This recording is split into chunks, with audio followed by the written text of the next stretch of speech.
बाद आपका एक बार फिर से स्वागत है। आप देख रहे हैं महासंग्राम का महाकवरेज और ताज़ा हाल ये है कि जो 5 नगर निगम के चुनाव परिणाम सामने आए हैं उसमें से 2 भारतीय जनता पार्टी के खाते में गए हैं, यानी रतलाम और देवास। 2 कांग्रेस के खाते में गए हैं, रीवा और मुरैना, और 1 सीट निर्दलीय भारतीय जनता पार्टी की बागी प्रत्याशी ने जीती है, कटनी की सीट। इस तरह से ये नगर निगम चुनावों का जो दूसरा चरण है वो भारतीय जनता पार्टी को काफ़ी नुकसान पहुंचाने वाला साबित हुआ है। पहले 5 नगर निगम 2015 में भारतीय जनता पार्टी के पास थी, लेकिन अब उस 5 नगर निगम में से 3 भारतीय जनता पार्टी के हाथ से निकल गई हैं। जहाँ तक नगर पालिकाओं की बात है, नगर पालिका परिषद की बात है, तो वहाँ भारतीय जनता पार्टी का पल्ला भारी दिखाई दे रहा है। लेकिन कांग्रेस के लिए संतोषजनक बात यह है कि कांग्रेस के पार्षदों की संख्या बढ़ रही है, वोटों में इजाफा हो रहा है, लेकिन ज़्यादातर नगर पालिकाओं पर भारतीय जनता पार्टी कब्जा करने जा रही है। और ख़ास तौर पे जो गढ़ हैं कांग्रेस के दिग्गज नेताओं के, वहाँ भी कांग्रेस को हार का सामना करना पड़ा है। चाहे वो कांतिलाल भूरिया का गढ़ हो, चाहे वो सज्जन सिंह वर्मा का गढ़ हो, हुकुम सिंह कराड़ा का गढ़ हो, कहीं ना कहीं पर भारतीय जनता पार्टी ने अपनी बढ़त बरकरार रखी है। और जहाँ तक नगर परिषदों का सवाल है, जो कस्बे हैं, छोटे छोटे कस्बे हैं, वहाँ भारतीय जनता पार्टी एक तरफा जीत हासिल कर रही है और कांग्रेस के लिए बहुत ही वहाँ असंतोषजनक स्थिति है। बुधनी, नसरुल्लागंज, रहटी में तो यह हालत है कि 45 सीटों में कांग्रेस अपना खाता भी नहीं खोल पाई। ऐसे अनेक जगह है जहाँ कांग्रेस के लिए बहुत ही चौंकाने वाले परिणाम आए हैं। बुंदेलखंड से अगर हम रीजन वाइज बात करें तो बुंदेलखंड में कांग्रेस का प्रदर्शन खराब रहा है, लेकिन वहीं उसने महाकौशल और बिंद में बहुत अच्छा प्रदर्शन किया है। जहाँ तक भारतीय जनता पार्टी की बात है तो भारतीय जनता पार्टी मालवा और निमाड़ में बहुत बेहतर करती हुई दिखाई दी है, मध्य भारत में बहुत बेहतर करती हुई दिखाई दी है, लेकिन विंध्य में और महाकौशल में भारतीय जनता पार्टी के लिए चिंताजनक स्थिति बनी है। जबलपुर नगर निगम हारने के बाद चंबल को हारना, ग्वालियर संभाग को हारना भारतीय जनता पार्टी को गहरे सदमे में डाल सकता है, गहरे सोच में डाल सकता है, क्योंकि चंबल संभाग वो संभाग है जहाँ पर ज्योतिरादित्य सिंधिया के पार्टी में आने के बाद भाजपा ये उम्मीद लगाए बैठी थी कि अब वहाँ पे भाजपा को कोई चुनौती नहीं है और लगभग पूरी कांग्रेस भाजपा में आ गई है, तो भाजपा एक तरफा वहाँ जीत हासिल करेगी। लेकिन जब पहले ही टेस्ट में जब चुनाव परिणाम सामने आए तो भाजपा के हाथों से तोते उड़ गए, क्योंकि न केवल ग्वालियर महापौर भाजपा को हारना पड़ा, बल्कि अब आज मुरैना की सीट भी भाजपा के खाते से निकल गई है। नई पैनल मेरे साथ है, वरिष्ठ पत्रकार जयश्री पिंगले मौजूद हैं, मध्य प्रदेश की राजनीति में खासा दखल रखती हैं, हस्तक्षेप रखती हैं, और मेरे साथ मौजूद है कांग्रेस के प्रदेश प्रवक्ता संतोष गौतम। आप दोनों का बहुत स्वागत है। जयश्री जी, अब 16 नगर निगम के चुनाव के नतीजे सामने आ चुके हैं। 2015 में तो 16 ही सीटों पर भारतीय जनता पार्टी का कब्जा था, लेकिन अब 9 सीटों पर भाजपा है, 5 पर कांग्रेस है और 2 सीटें अन्य को है, जिसमें एक आप है, एक निर्दलीय है। तो क्या ये माना जाए कि भारतीय जनता पार्टी की लोकप्रियता कम होती जा रही है? नहीं प्रतीक जी, मैं इसको थोड़ा दूसरे नज़रिए से बताना चाहती हूँ।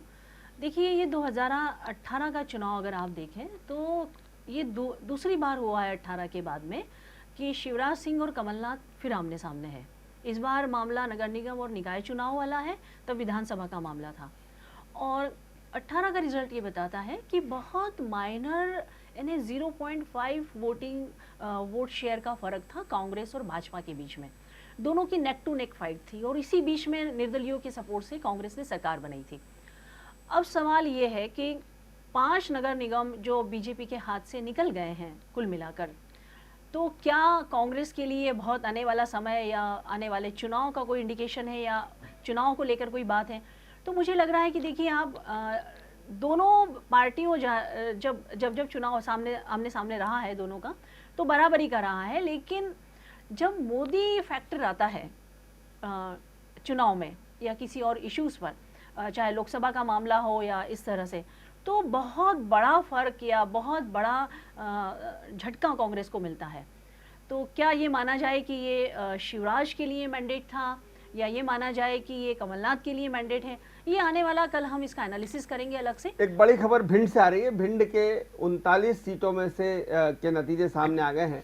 उसमें से 15 सीटों पर भारतीय जनता पार्टी आगे है, 12 सीटों पर कांग्रेस आगे है और 12 सीटें निर्दलियों के खाते में जाती जा रही है। बड़ी खबर यह है कि अरविंद भदौरिया जो सहकारिता मंत्री हैं, उनके साले भिंड में पार्षद का चुनाव हार गए हैं। तो भिंड में भारतीय जनता पार्टी मामूली सी बढ़त बना रही है, जहां पर भारतीय जनता पार्टी के दो मंत्री हैं, अरविंद भदौरिया हैं, ओपीएस भदौरिया हैं, दोनों भदौरिया मंत्री हैं वहाँ से भिंड से। और कांग्रेस के लिए भी भिंड जिला महत्वपूर्ण रखता है, क्योंकि गोविंद सिंह जो नेता प्रतिपक्ष हैं वो भिंड से आते हैं। और भिंड में इस वक्त भारतीय जनता पार्टी ने मामूली सी बढ़त बनाई है, लेकिन परिषद किसकी बनेगी, बोर्ड किसका बनेगा, इसकी चाबी निर्दलियों के हाथों में जा रही है। संतोष जी, वैसे तो आपके लिए खोने को कुछ नहीं था इस चुनाव में, आपको पाना ही था और आपने काफ़ी अच्छा प्रदर्शन किया है। 5 नगर निगम आपके कब्जे में आ गई हैं। 2 नगर निगम में आप बहुत अच्छा चुनाव लड़े, उज्जैन में और बुरहानपुर में। और बुरहानपुर में अगर ओबीसी नहीं होते तो शायद आप जीत जाते। लेकिन क्या इससे 2018 की ज़मीन, जो 2023 की ज़मीन बनती हुई नज़र आ रही है, गेम बनता हुआ नज़र आ रहा है? आपको लग रहा है कि आप उस मुकाम पर खड़े हो गए हैं जहाँ 2023 का चुनाव बनाया जा सकता है? निश्चित रूप से प्रतीक जी, मैं ये कहना चाहता हूं कि 2018 में जब चुनाव हुए थे तो इन 16 नगर पालिकाओं में से, नगर निगमों में से एक भी कांग्रेस के पास नहीं थी, और अब 5 सीटें कांग्रेस के पास आ गई हैं और 2 नज़दीकी मुकाबलों में कांग्रेस हारी है।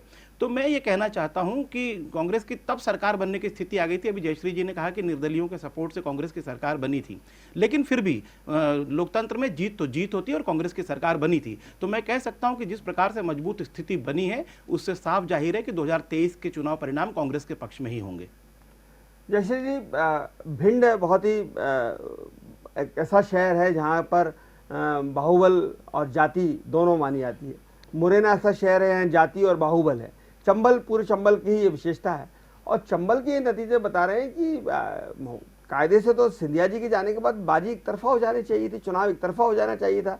लेकिन कांग्रेस इतना ज़बरदस्त चंबल में कर रही है कि लग रहा है कि सिंधिया जी का जाना शायद कांग्रेस के लिए वरदान साबित हुआ है। जी, एक फैक्टर ये भी है कि ग्वालियर और चंबल की अपन बात करें तो एक जुमला ये भी चल पड़ा है कि अभी तक तो कांग्रेस महल में थी और अब कांग्रेस जो है जनता के बीच आई है। तो महाराष्ट्र के जाने के बाद ये जो कांग्रेस का जो उपलब्धि है, जो अचीवमेंट है, जो उसका वोट शेयर बढ़ा है और जो जीत हासिल हुई है, वो निसंदेह बीजेपी के लिए बहुत चौंकाने वाला है। हो सकता है कि बीजेपी को बहुत कुछ इसके साथ आने वाले चुनाव में अपनी रणनीति को तैयार करना पड़ेगा, क्योंकि सिर्फ मध्य भारत का जो बेल्ट है बीजेपी का, जो भाजपा का बहुत मजबूत गढ़ है, उसके दम पर 2023 की कोई कल्पना नहीं की जा सकती। उसको विंध्य भी चाहिए, क्योंकि पिछली बार कांग्रेस ने लूज किया है तो बहुत कुछ विंध्य के कारण भी कांग्रेस की सरकार गई है। अगर विंध्य मजबूत होता, चंबल मजबूत होता तो कहानी कुछ और होती। पर विंध्य मजबूत हो गया है जी, आप देखिए कि सतना में बहुत मामूली वोट से हारे जी, रीवा जीत चुके हैं, सिंगरौली में भाजपा हारी है, हालांकि कांग्रेस तीसरे नंबर पर रही है, लेकिन सिंगरौली में भाजपा हारी है। और सीधी नगर पालिका बीजेपी के हाथ से चली गई है, कांग्रेस के कब्जे में चली गई। चुरट वापस अजय सिंह ने जीत लिया है, चुरट का चुनाव मैदान जीत लिया है। तो विंध्य में ठीक कर रही है कांग्रेस। दूसरा बीएसपी का फैक्टर भी जो चंबल में खड़ा हो गया है, उसको लेकर भी मुझे लगता है बीजेपी के लिए ज़्यादा चौंकाने वाला मामला है और बीजेपी को बहुत कुछ अपनी रणनीतिक तौर पर बहुत कुछ बदलाव की ज़रूरत होती। और जो अपन गुटबाजी देख रहे हैं बीजेपी में पूरे चंबल बेल्ट में, जो बार बार खबरें आती हैं, जो सुर्खियां बनती है खबरें अलग अलग फैक्टर में, जैसे कि अनूप मिश्रा वाला मामला है, तोमर है, महाराज है, और सब बड़े बड़े स्टॉलवर्ड बीजेपी के वहाँ पर है वही। लेकिन कांग्रेस जैसी स्थिति हो रही है कि बड़े बड़े नेता ज़रूर है उस क्षेत्र के, लेकिन ज़मीन की बात करें, चुनाव की बात करें तो चुनाव पार्टी हार जाती है। वही स्थिति हमें इस चुनाव में दिख रही है फिलहाल। कमल पटेल ने दावा किया कि करीब 75% नगर पालिकाएं और नगर परिषद की सीटें भारतीय जनता पार्टी ने जीती। आप इस दावे से कितना इत्तेफाक रखते हैं? नहीं, देखिए, कमल पटेल जी अकेले नहीं है, पूरी भारतीय जनता पार्टी इस तरीके के झूठे दावे करने के लिए विख्यात है। इसके पहले भी जो विख्यात या कुख्यात है, और अभी इसके पहले भी जो चुनाव परिणाम आए अपने ग्रामीण क्षेत्रों के, तो उसमें भी भारतीय जनता पार्टी ने जो दावे किए थे वो सच्चाई के ठीक उलट हैं। जबकि वो चाहे तो उनके जो अनुषंगिक संगठन बन के काम कर रही थी चुनाव आयोग, उससे भी सही आंकड़े ले सकते हैं कि असली आंकड़े क्या हैं। तो मैं तो ये कहना चाहूंगा कि भारतीय जनता पार्टी इस तरीके के दावे करेगी तो उससे कुछ होने जाने वाला नहीं है। जमीन पर लोग देख रहे हैं कि कांग्रेस की लोकप्रियता किस तरह से बढ़ी है, और ग्रामीण क्षेत्रों में तो खास करके कांग्रेस की लोकप्रियता में इजाफा हुआ है। जहां कांग्रेस हारी भी है वहां उसका वोट प्रतिशत बढ़ा है। संतोष जी, क्या कांग्रेस इस चुनाव से अपने आप को मुतमईन संतुष्ट समझ रही है? आप लोग जो अति उत्साह में हैं नहीं, बिल्कुल और नहीं। असलियत को स्वीकार करना नहीं चाह रहे कि अभी भी 9 सीट बीजेपी ने जीती है नगर निगम की। प्रतीक जी, आप बिल्कुल सही कह रहे हैं और कांग्रेस पूरी विनम्रता से इन जीतों को ले रही है और किसी भी प्रकार का कोई अभिमान या कोई ऐसा करने का कारण कांग्रेस के पास नहीं है, क्योंकि कांग्रेस को अभी और मेहनत करनी है। जो 9 सीट आप हारे उस पर क्या विश्लेषण होगा? आप इंदौर देखिए कितनी बड़ी हार हुई है आपकी। निश्चित आप इस मंच से इंदौर जीतने का दावा कर रहे थे, कितनी बड़ी हार हुई। निश्चित रूप से इंदौर हम हारे हैं और इन सब चीजों का विश्लेषण तो होगा ही, लेकिन पिछली बार का जो सीटों मतों का अंतर था, पिछली बार जब हमारा महापौर का चुनाव हुआ था तो एक लंबे अंतर से हारे थे। अभी जो लोकसभा का जो चुनाव हुआ था उसमें हम लंबे अंतर से हारे थे, तो उसके कारण कांग्रेस कुछ हद तक संतुष्ट हो सकती है। लेकिन हम इंदौर में फिर भी जीत चाहते थे और जीत हमारी हुई नहीं, तो निश्चित रूप से हमारी कमियों का हम विश्लेषण करेंगे और यही एक राजनीतिक दल के नाते हमारा कर्तव्य भी है। शहरों में बीजेपी को लेकर नाराजगी है, जबकि केंद्र सरकार की योजना है स्मार्ट सिटी, बहुत सारे विकास कार्यों की बात की जा रही है, डेवलपमेंट की बात की जा रही है, नल जल योजना है। तो शहरों में तो बीजेपी को जैसे जी उतना समर्थन नहीं मिला। जो 5 नगर निगम हाथ से निकल गई, 5 और 2 7 नगर निगम हाथ से निकल गई बीजेपी की। लेकिन कस्बों में कस्बाई मानसिकता जो है, जावेद की 7 में से 7 सीटें जो है वो बीजेपी को चली गई। नीमच, शाहजहाँपुर जिले के जिले बीजेपी के पास चले गए हैं। तो ये क्या, इसको किस तरह से देखते हैं कि शहरी नागरिक की क्या अपेक्षाएं थी जो बीजेपी की दोनों सरकारें, डबल इंजन की सरकार, केंद्र और राज्य की, पूरी नहीं कर पा रही? जी, मुझे ज़्यादातर फैक्टर तो वो लग रहा है इन तमाम इलाकों का कि बहुत ही क्षेत्रीयता का मामला है और बहुत कुछ हद तक गुटबाजी और सिलेक्शन ऑफ द कैंडिडेट जो रहा है बीजेपी का। जैसे हमारे यहाँ भी हमने देखा इंदौर में कि जो कैंडिडेट संघ ने तय किया था उसका बहुत विरोध हुआ और विरोध के बाद वो कैंडिडेट बदला गया है।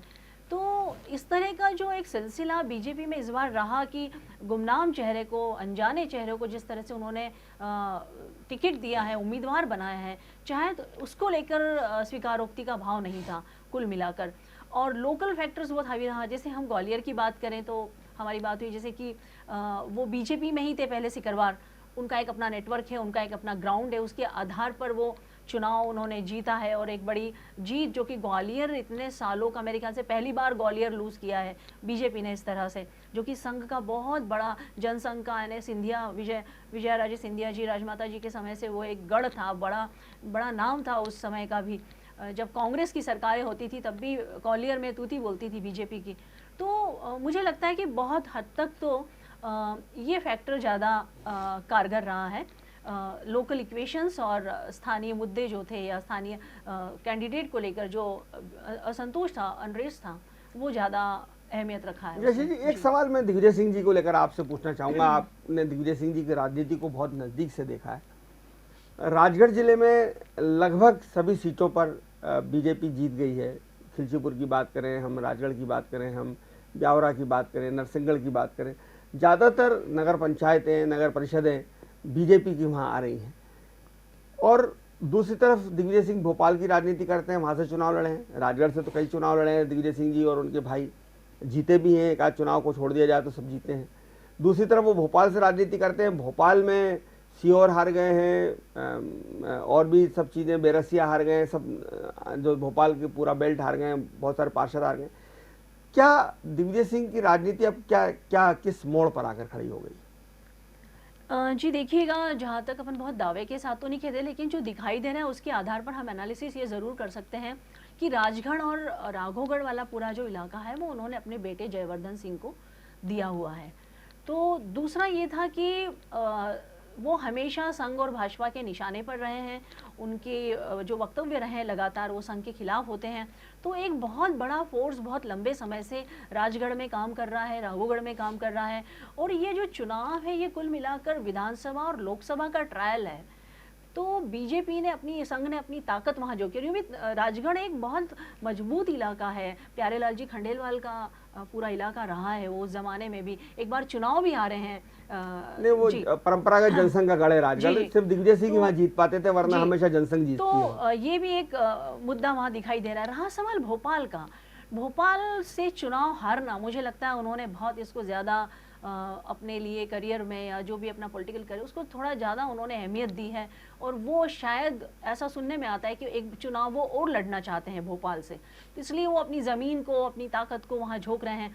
दूसरा एक और चीज़ है, भी कांग्रेस में अब सीनियर लीडर्स हैं कहाँ। कमलनाथ जी सबके लिए उपलब्ध नहीं होते बहुत आसानी से, तो और दूसरा कमलनाथ जी का जो नेटवर्क है वो अभी बना है यहाँ पर सरकार में आने के बाद। दिग्विजय सिंह हर कार्यकर्ता को जानते हैं, हर जिले में जानते हैं, हर पंचायत में जानते हैं, हर व्यक्ति से उनका व्यक्तिगत जुड़ाव रहा है। तो जो असंतुष्ट है, जो उसको भी कोई बात होती है, वो अपनी बात जाकर दिग्विजय सिंह के यहाँ जाकर बोल कर आता है। तो एक लीडर की ज़रूरत है। और आप देखिए महेश जोशी जी के जाने के बाद भी कांग्रेस में यूँ भी बहुत वरिष्ठ नेताओं की, ऐसे नेताओं की बहुत कमी है संगठन में काम करने वालों की, जो एक ब्रिज का काम करें कार्यकर्ताओं के बीच में और सीनियर लीडर्स के बीच में, जो इंचार्ज लीडर है उसके बीच में। तो मुझे लगता है दिग्विजय सिंह अभी उसी पर फोकस कर रहे हैं। संतोष जी, ये चुनाव नतीजे जो हैं आपको उत्साह भी दे रहे हैं, उत्साह से लवरेज भी कर रहे हैं, चिंतन का अवसर भी उपलब्ध करा रहे हैं कि आप अभी भी 9 सीटों पर, आप 9 नगर निगम में आप नहीं हैं, बिल्कुल, या बहुत सारी नगर पालिकाओं में आप नहीं हैं। क्या 2023 की रणनीति इसके आसपास घूमेगी, या जो आपने इस समय करा कुछ जगह पे नगर निगम के आपने अपने उम्मीदवार बहुत लंबे समय पहले घोषित कर दिए, वैसी कुछ घोषणा अभी से आप कर पाएंगे 1.5 साल पहले कि ये फलाने विधायक लड़ लें चुनाव ताकि उनकी तैयारी हो जाए? हालांकि आपकी जो 3 विधायक आपने मैदान में उतारे, उज्जैन में, इंदौर में और सतना में, तीनों विधायक हार गए आपके। देखिए प्रतीक जी, ये जो चुनाव हुए ये तो एक अलग विषय है, लेकिन कांग्रेस ने 2023 के चुनाव की तैयारियां बहुत पहले से प्रारंभ कर दी हैं और जिन उम्मीदवारों को कांग्रेस टिकट देना चाहती है उनको लगभग मौखिक रूप से बता दिया गया है। अधिकृत घोषणा तो अभी करना उचित नहीं होगा, लेकिन उनको मौखिक रूप से बता दिया गया और अपने क्षेत्रों में अपनी अपनी तैयारियां वो कर रहे हैं।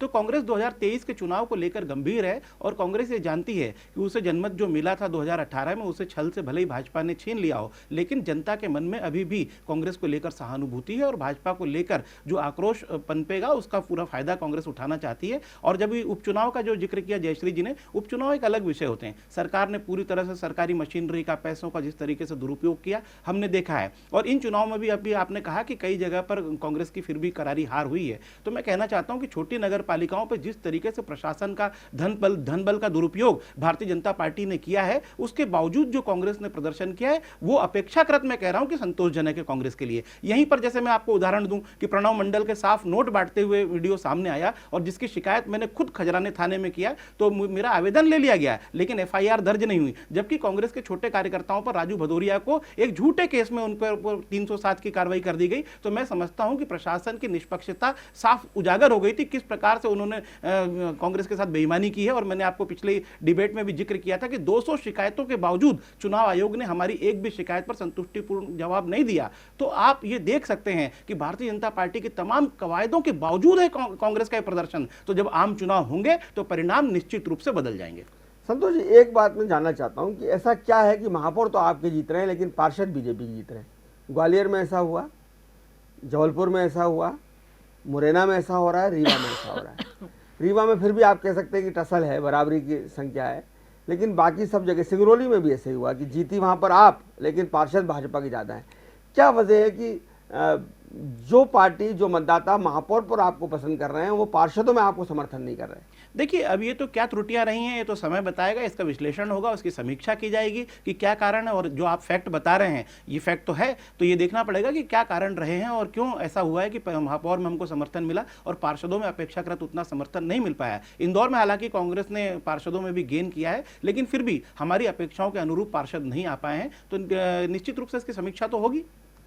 जैसे ये एक रोचक तथ्य तो है चुनावों का कि जहाँ की जनता ने भाजपा को नकार दिया महापौर पद के लिए, रीवा में, जबलपुर में, वहाँ पर, या मुरैना में, वहाँ पर पार्षदों में उसी बीजेपी को पसंद किया।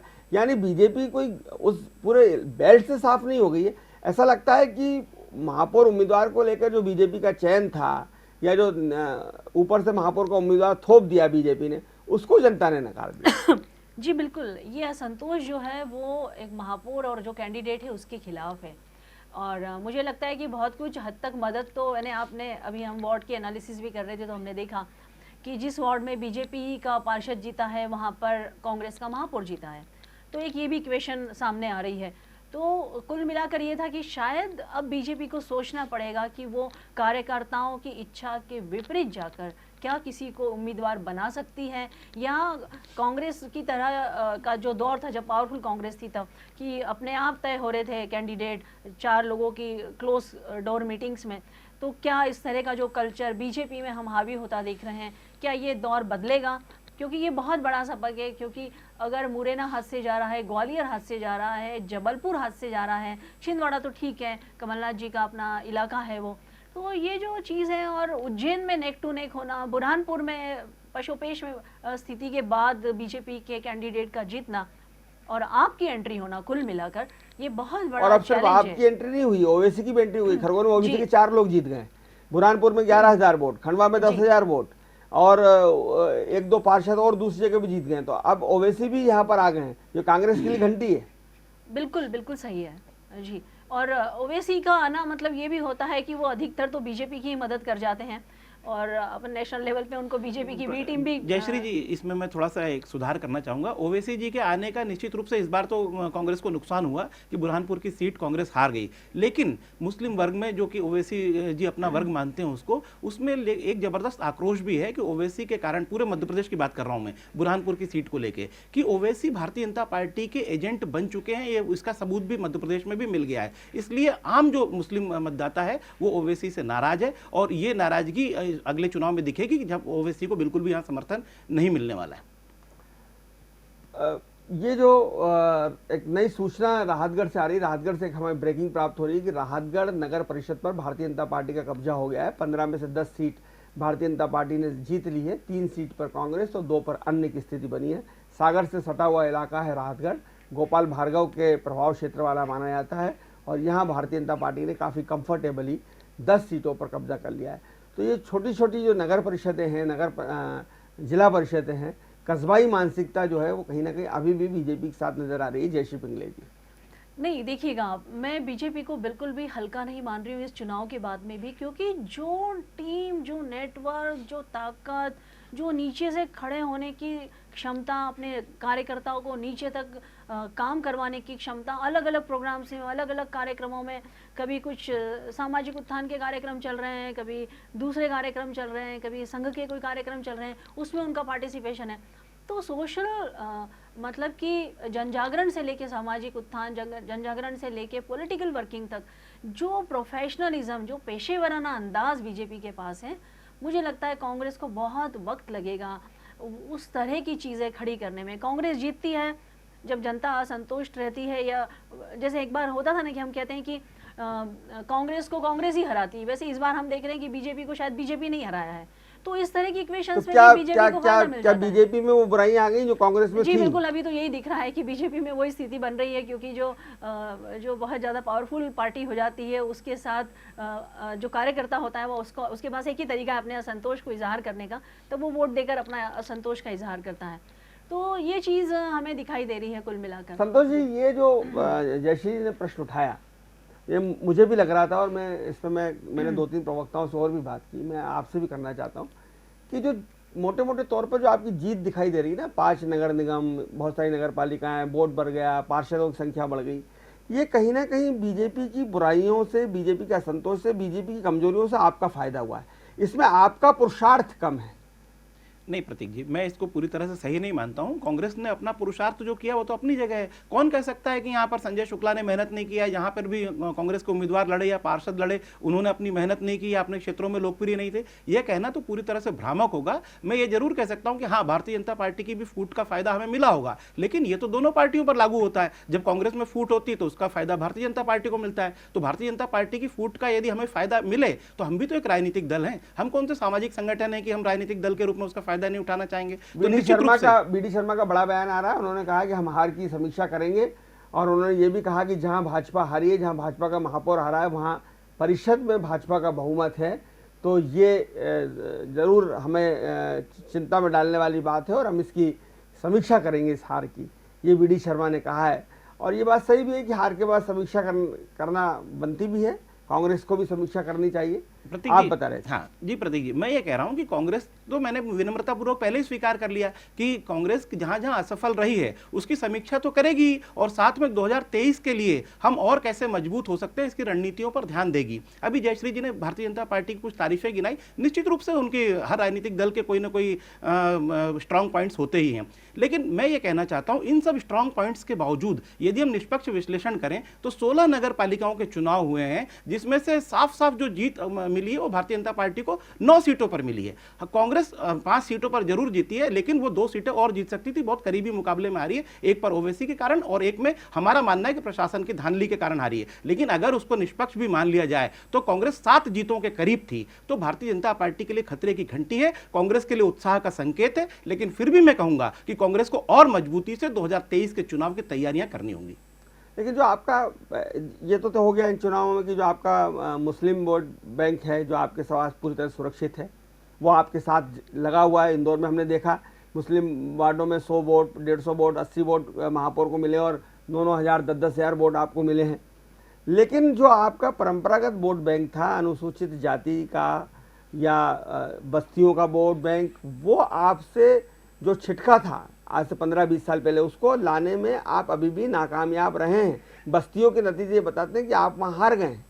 प्रतीक जी, ये इसको मैं जाति और उससे जोड़ के नहीं देखना चाहूंगा, इस प्रकार का नहीं मामला। जहां पर हम हारे हैं वहां हमारी क्या कमियां होंगी इसको जातिगत आधार पर देखना। से क्यों नहीं जोड़ेंगे आप? मुसलमानों ने आपको वोट नहीं दिया क्या? नहीं, मैं तो मुसलमान की बात नहीं कर रहा हूं, मैं तो जहां हम कांग्रेस पार्टी के नाते मुझे ये बताना पड़ेगा कि अल्पसंख्यक बस्तियों में, अल्पसंख्यक वार्डों में आपको 99% वोट मिला। देखिए हमें तो जहां हम जीते हैं वहां हमें कांग्रेस के सभी वर्गों का समर्थन मिला है, सभी जातियों का समर्थन मिला है, और जहां हम हारे हैं वहां हमारी रणनीति की चूक क्या है उसे हमें देखना पड़ेगा। आपको कहां मिला? आप जो मैं कह रहा हूं कि जो कई वार्ड ऐसे हैं जहां पे आपको 9,000 साढ़े 9,000 वोट मिले, वहां भारतीय जनता पार्टी को 34-35 वोट मिले अल्पसंख्यकों वार्डों में। उसमें तो केवल इसका मतलब साफ है कि मुसलमान आपके साथ था पूरी ताकत से। नहीं, उसमें उम्मीदवार के चयन आधार हो सकता है, उसमें कई आधार हो सकते हैं, केवल यही आधार बना के कि मुसलमान हमारे साथ था और ये नहीं। हम तो सभी 9 वार्ड के मुसलमान आप यही आधार था, वो सब आपके साथ थे। नहीं, निश्चित रूप से हमारी अगर नीतियां उनको पसंद आ रही हैं और अल्पसंख्यक वर्ग में यदि भारतीय जनता पार्टी से भय व्याप्त है तो इसका फायदा तो कांग्रेस को मिलेगा ना, इसमें क्या शक है? मेरा वो कहना है कि ये तो आपके परंपरागत वोट बैंक, यदि लगातार अल्पसंख्यक आपके परंपरागत वोट है, बिल्कुल नेहरू जी नहीं, पर वो जो आपका अनुसूचित जाति वाला वोट बैंक है वो आपसे क्यों छिटक गया? मैं ये सवाल कर रहा हूं। नहीं, अनुसूचित जाति का वोट बैंक आज भी हमारे साथ है, लेकिन अगर उन वार्डों में जहां अनुसूचित जाति का बाहुल्य हम हारे हैं तो हमें देखना पड़ेगा कि हम समाज के सभी वर्गों तक उस तरीके तक अपनी बात क्यों नहीं पहुंचा पाए। एक जमाने में गरीबों की या जो मजलूम मजदूरों की जो पार्टी होती थी वो कांग्रेस होती थी, आज भी है, आज भी बस्तियों में आप हार रहे हैं। जो मजलूम बस्तियां हैं उनमें जहाँ पे अनुसूचित जाति के वोट बैंक ज्यादा है, जहाँ पर दलितों का वोट बैंक ज्यादा है या आदिवासियों का वोट बैंक ज्यादा है, जयश्री जी, वहां पर कांग्रेस को सफलता नहीं मिली। चाहे भागीरथपुरा देख लीजिए, दूसरी आप बस्तियां देख लीजिए। भागीरथपुरा में तो कई वर्षों से कांग्रेस ने मैं तो ये इस चुनाव का परिणाम नहीं प्रतीक जी, ये इस चुनाव का परिणाम नहीं है। आप भागीरथपुरा को इंगित करके मत बोलिए। वोट बैंक वापस ला नहीं पा रहे हैं। जयश्री जी आप जी, मुझे लग रहा है कि बहुत पहले से ही ये काम हो चुका है, ये आज की कहानी नहीं है। आज हम चुनाव का एनालिसिस कर रहे हैं इसलिए कांग्रेस वो वोट बैंक अपना पिछले मुझे लगता है 20 साल से धीरे धीरे खो चुकी है। जो उसका मजबूत गढ़ होता था, OBCs, SC STs, tribal area, BJP ने जिस तरह से सेंधमारी की है, जो सोशल वेलफेयर स्कीम्स बीजेपी चला रही है शिवराज के आने के बाद में, उसका बहुत बड़ा इम्पैक्ट इन तमाम बस्तियों में, तमाम जगहों पर है। चुनाव के समय जो ग्राउंड मैनेजमेंट होता है उसमें ज़रूर कांग्रेस को लगता है कि हमने ग्राउंड मैनेजमेंट बहुत ज़बरदस्त किया हुआ है तो हमारा कोई मैंडेट बदल सकता है, कोई चीज़ बदल सकती है। दूसरा ये था कि कांग्रेस को मैं देखती हूँ कि पिछले 20 दशक से या 3 दशक से मैं देख रही हूँ कि कांग्रेस ने एक जो अपना जो एक शहरी इलाका है, शहरी वोट है, उस पर कभी कोई फोकस नहीं किया है, कोई काम नहीं किया है। चाहे दिग्विजय सिंह की सरकार थी तब भी हम देखते थे कि लोकसभा की 5 सीटें हैं, 7 सीटें हैं, 8 सीटें हैं, तो 10 से ज़्यादा तो कभी सीटें ही नहीं आई हैं। मतलब तो वो जो शहरी इलाका है वो भी लूज़ किया है। तो बीजेपी को बहुत मजबूती के साथ अपने वोटर्स को खींचने के लिए, शहरी वोटर हो चाहे ट्राइबल इलाके का हो चाहे SC STs हो, उसके लिए बहुत ह्यूज, बहुत बड़े पैमाने पर काम करना पड़ेगा। जो मुझे लगता है कि वो बात है नहीं सिर्फ चुनाव के दौरान कैंडिडेट का खड़ा हो जाना और सो कॉल्ड आप कहें कि ग्राउंड गेम के आधार पर आप सोचें कि हम बस्तियों को मैनेज कर लेंगे और ये वोट मैनेज कर लेंगे, तो इस तरह के परिणाम ही शायद कांग्रेस के लिए छोटा सा दुखदायी हो ब्रेक जाते लेंगे, हैं। ब्रेक के जी। तुरंत बाद हाजिर होंगे नई खबरों के साथ, नए अपडेट्स का। देखते रहिए डी न्यूज़, खबरों का सिलसिला जारी है, जारी रहेगा।